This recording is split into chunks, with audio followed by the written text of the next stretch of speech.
আর এবার নজর রাখবো ওয়েদারের খবরের দিকে। রাজ্যে শীতের আমেজ, সকালের দিকে কুয়াশা। মালদহ, উত্তর ও দক্ষিণ দিনাজপুরে কুয়াশা, বাকি সব জেলাতেই হালকা কুয়াশা। পরিষ্কার আকাশ, কলকাতায় নামলো তাপমাত্রার পারদ। আমাদের সঙ্গে ফোন লাইনে রয়েছে আমাদের প্রতিনিধি শাশ্বতী রায়। শাশ্বতী, রাজ্যে শীতের আমেজ, আবহাওয়া দপ্তরের তরফে ঠিক কি জানানো হয়েছে?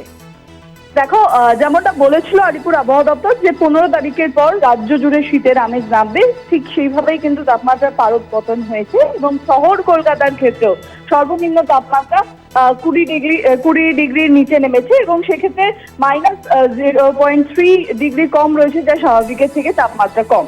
এবং সর্বোচ্চ তাপমাত্রার পারদও কিন্তু 1.2 ডিগ্রি সেলসিয়াস নিচে রয়েছে। অর্থাৎ বোঝাই যাচ্ছে শহর জুড়েও শীতের আমেজ রয়েছে সকাল থেকেই এবং ঘন কুয়াশায় থেকেছে রাজ্য। বিশেষত পশ্চিমের জেলাগুলিতে পারদ পতন দ্রুত হবে এবং আগামী 4 দিনে তাপমাত্রার পারদ 2 থেকে 4 ডিগ্রি সেলসিয়াস নামার সম্ভাবনা জারি রয়েছে এবং ধীরে ধীরে শীতের যে আমেজ এবং উত্তরে যে হাওয়া তা কিন্তু প্রবেশ করবে, কারণ পশ্চিমী ঝঞ্ঝা সরে গিয়ে উত্তরে হাওয়া প্রবেশের যে পথ তা কিন্তু পরিষ্কার হয়ে গেছে বলা যায় এবং যার জেরে শীতের আমেজ ধীরে ধীরে বাড়বে শহর কলকাতার ক্ষেত্রে এবং এই পরিস্থিতি বজায় থাকবে বেশ কিছুদিন। তারপর কিন্তু ধীরে ধীরে তাপমাত্রার পারদ আরো বেশ কিছুটা নিচে নামার সম্ভাবনা জারি রয়েছে।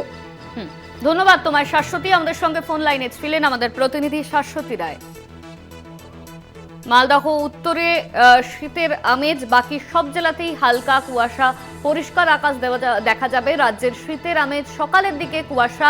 মালদহ, উত্তর ও দক্ষিণ দিনাজপুরে কুয়াশা, বাকি সব জেলাতেই হালকা কুয়াশা। পরিষ্কার আকাশ, কলকাতায় নামলো তাপমাত্রার পারদ। হাওয়া অফিসের তরফে ঠিক যেমনটা জানানো হয়েছিল যে 15 তারিখের পর কলকাতায় তাপমাত্রা নামতে পারে, ঠিক সেরকমই কিন্তু তাপমাত্রার পারদ নামলো।